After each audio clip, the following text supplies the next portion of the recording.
I retrieved my spear, collected 2 more silver torques from the men I had killed in the stream, then watched as the enemy wounded were dispatched to the other world, where they would become the slaves of our own dead fighters. We found 6 British captives huddled in the trees. They were women who had followed our levy to war and been captured by these Saxons. And it was one of those women who discovered the single enemy warrior still hiding in some brambles at the stream's edge. She screamed at him and tried to stab him with a knife, but he scrambled away into the stream, where I captured him. He was only a beardless youngster, perhaps my own age, and he was shaking with fear. "What are you called?" I asked him, with my bloody spear blade at his throat. He was sprawling in the water. "Valenka," he answered. And then he told me he had come to Britain just weeks before, though when I asked him where he had come from, he could not really answer, except to say from home. His language was not quite the same as mine, but the differences were slight, and I understood him well enough. The king of his people, he told me, was a great leader called Cerdic, who was taking land on the south coast of Britain. Cerdic, he said, had needed to fight Aesk, a Saxon king who now ruled the Kentish lands, to establish his new colony.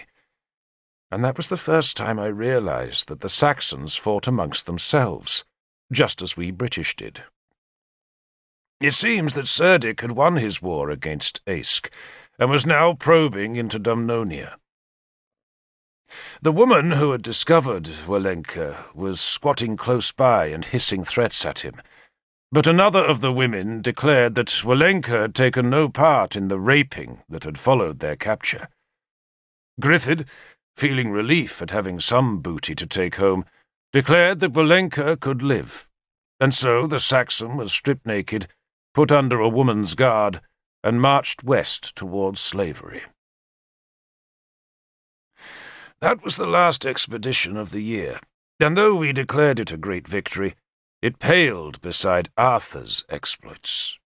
He had not only driven Aiel's Saxons out of northern Gwent, but had then defeated the forces of Powys, and, in the process, had chopped off King Gorfuthid's shield arm. The enemy king had escaped, but it was a great victory all the same, and all of Gwent and Dumnonia rang with Arthur's praises. Owain was not happy. Lunette, on the other hand, was delirious. I had brought her gold and silver, enough so she could wear a bearskin robe in winter, and employ her own slave, a child of Kurnow, whom Lunette purchased from Owain's household. The child worked from dawn to dusk, and at night wept in the corner of the hut we now called home. When the girl cried too much, Lunette hit her, and when I tried to defend the girl, Lunette hit me. Owain's men had all moved from Caer Cadern's cramped warrior quarters to the more comfortable settlement at Lindinnis, where Lunette and I had a thatched, wattle-walled hut inside the low earth ramparts built by the Romans. Caer Cadern was 6 miles away, and was occupied only when an enemy came too close, or when a great royal occasion was celebrated. We had one such occasion that winter, on the day when Mordred turned 1 year old, and when, by chance, Dumnonia's troubles came to their head. Or perhaps it was not chance at all, for Mordred was ever ill-omened, and his acclamation was doomed to be touched by tragedy. The ceremony happened just after the solstice. Mordred was to be acclaimed king, and the great men of Dumnonia gathered at Caer Cadern for the occasion. Nimue came a day early and visited our hut, which Lunette had decorated with holly and ivy for the solstice. Nimue stepped over the hut's threshold that was scored with patterns to keep the evil spirits away, then sat by our fire and pushed back the hood of her cloak. I smiled, because she had a golden eye. "I like it," I said. "It's hollow," she said, and disconcertingly tapped the eye with a fingernail. Lunette was shouting at the slave for burning the pottage of sprouted barley seeds, and Nimue flinched at the display of anger. "You're not happy?" she said to me. "I am," I insisted, for the young hate to admit making mistakes. Nimue glanced about the untidy and smoke-blackened interior of our hut, as though she was scenting the mood of its inhabitants.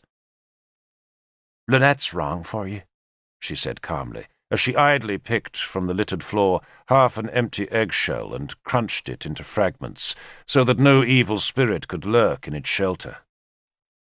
"Your head is in the clouds, Derval," she went on, as she tossed the shell fragments onto the flames, "while Lunette is earthbound.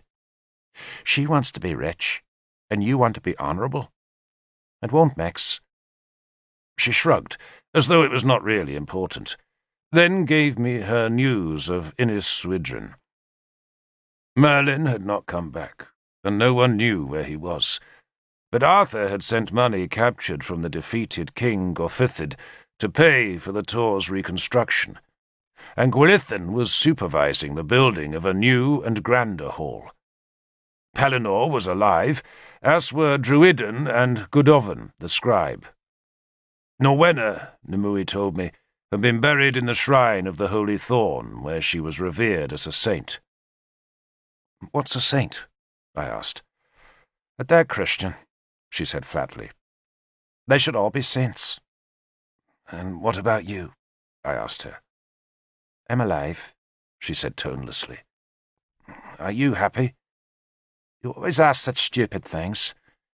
If I wanted to be happy, Derval, I'd be down here with you, baking your bread and keeping your bedding clean." "Then why aren't you?" She spat in the fire to ward off my stupidity. "Gunless lives," she said flatly, changing the subject. "Imprisoned in Corinium," I said, as though she did not already know where her enemy was. "I've buried his name on a stone," she said, then gave me a golden-eyed glance.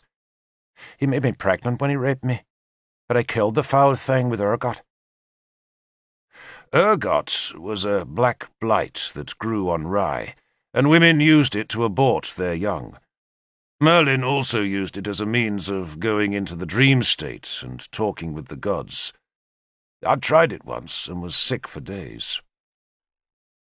Lunette insisted on showing Nimue all her new possessions, the trivet, cauldron, and sieve, the jewels and cloak, the fine linen shift and the battered silver jug with the naked Roman horseman chasing a deer about its belly. Nimue made a bad pretense of being impressed, then asked me to walk her to Caer Cadern, where she would spend the night. "Lunette's a fool," she told me. We were walking along the edge of a stream that flowed into the River Cam. Brown, brittle leaves crunched underfoot. There had been a frost, and the day was bitterly cold. Nimue looked angrier than ever, and because of that more beautiful. Tragedy suited Nimue. She knew it, and so she sought it. "You're making a name for yourself," she said, glancing at the plain iron warrior rings on my left hand. I kept my right hand free of the rings so I could keep a firm grip of a sword or spear, but I now wore 4 iron rings on my left hand. "Luck," I explained the rings. "No, not luck." She raised her left hand so I could see the scar. "When you fight, Derval, I fight with you. You're going to be a great warrior, and you'll need to be." "Will I?" She shivered. The sky was grey, the same grey as an unpolished sword, though the western horizon was streaked with a sour yellow light. The trees were winter black, the grass sullenly dark, and the smoke from the settlement's fires clung to the ground, as though it feared the cold, empty sky. "Do you know why Merlin left Innis Swydren?"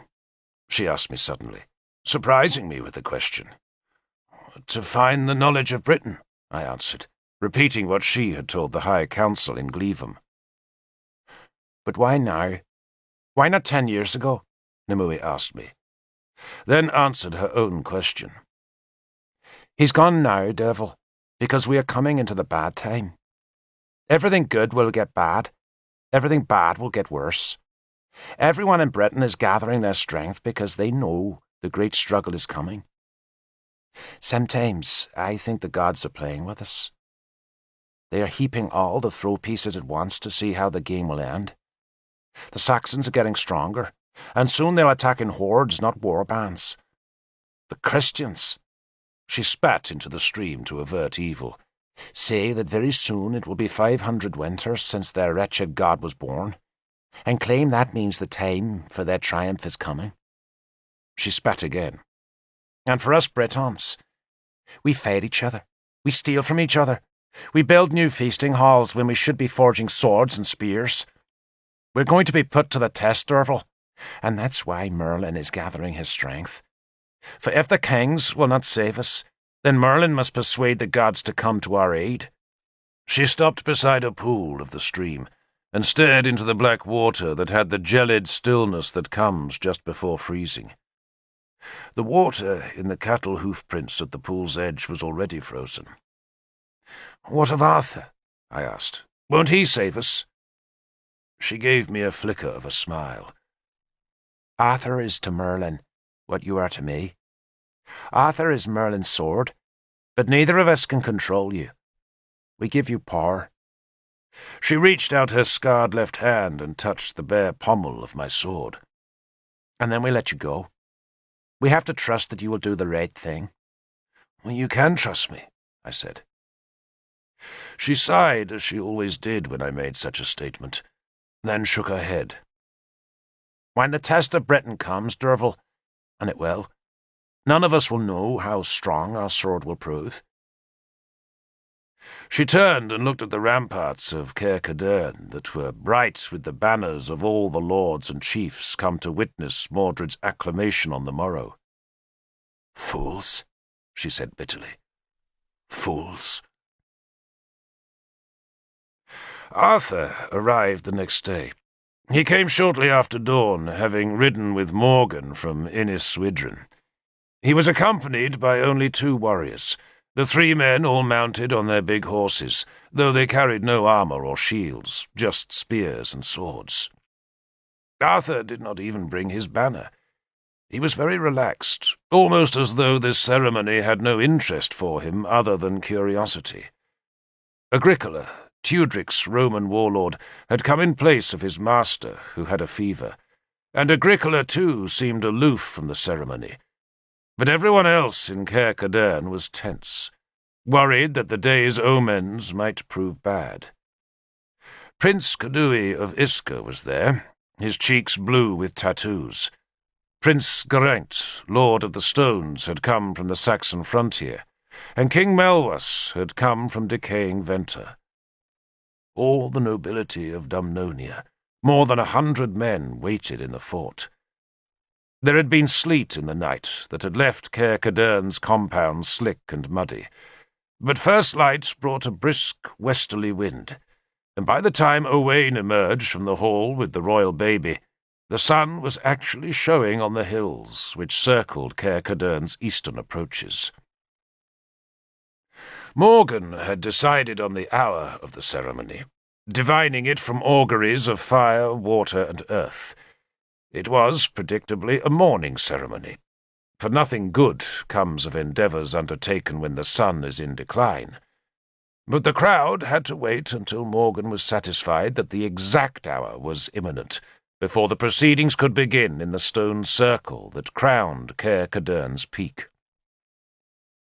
The stones of the circle were not large. None was bigger than a stooping child, while in the very centre, where Morgan fussed as she took her alignments on the pale sun, was the royal stone of Dumnonia.